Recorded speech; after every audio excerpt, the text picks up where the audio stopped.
ধন্যবাদ। আজকে আমরা কিন্তু এই ক্যাপিটালাইজেশন এন্ড পাঞ্চুয়েশন মার্কস এই নিয়ে কথা বলবো। এখানে দুটো উদাহরণ দেওয়া আছে, এই দুটো উদাহরণ আমরা সলভ করব। আর প্রথম উদাহরণে একটু খেয়াল করো যে mom can I go out and play please. এই যে শব্দমালাগুলো দেওয়া আছে, এই শব্দমালাগুলো দিয়ে আমরা কি করব, এখানে আমরা পাঞ্চুয়েশন মার্ক সেটআপ দেব এবং এখানে আমরা ক্যাপিটালাইজেশন বড় হাতের অক্ষর কোন জায়গায় হবে সেটা আমরা লিখব। দেখো এখানে মাম, মাম মানে মা, মাম মানে মা। মায়ের কাছে আমরা বলতেছি যে আমি কি বাইরে যেতে পারি, দয়া করে আমি কি বাইরে যেতে পারি খেলা করার, go out and play please. আমি কি দয়া করে বাইরে যেতে পারি খেলা করার জন্য। যেহেতু মায়ের কাছে আমরা বলতেছি, যেহেতু মায়ের কাছে বলতেছি সেই জন্য কি করবো আমরা, এই যে মাম, এই যে মাম, দেখো মাম, এবং এটা আগে শব্দের প্রথম অক্ষর থাকার কারণে আরেকজন ব্যক্তির নাম তো অবশ্যই বড় হাতের অক্ষর হবে, আর বাক্যের প্রথম থাকার কারণে এটা কিন্তু বড় হাতের হয়ে গেল।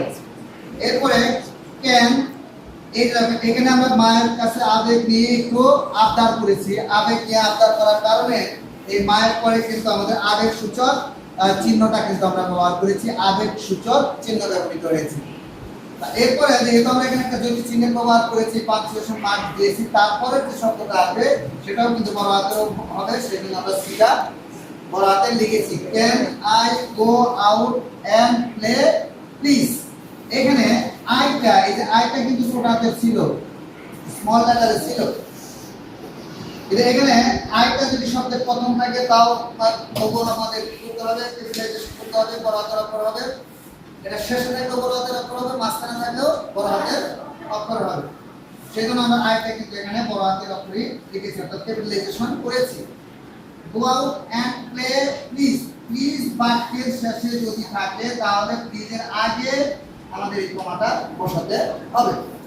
আর যেহেতু আমরা গত ক্লাসে বলেছি am is are was were have has have can could be might would should, এটা কিন্তু আমরা লিখে দিয়েছি, সুন্দর করে লিখে দিয়েছি। এই শব্দগুলো, অর্থাৎ এই শব্দগুলো যদি ওয়ার্ডগুলো যদি বাক্যের প্রথমে থাকে তাহলে প্রশ্নবোধক চিহ্ন হয়, প্রশ্নবোধক চিহ্ন হয়। সেজন্য এখানে আমরা আবারও বলতেছি যে মামটা বড় হাতের হবে, কারণ এটা ব্যক্তির নাম, একটা মা বা মাম অথবা শব্দের প্রথম অক্ষর, সেজন্য বড় হাতের আমরা লিখবো। এরপরে এখানে আমরা যদি চিহ্ন ব্যবহার করেছি, তারপরে ক্যান বড় হাতে লিখেছি, আইটা সেখানে থাকবে, সেখানেই ক্যাপিটালাইজেশন করতে হবে, বড় হাতের অক্ষর হবে।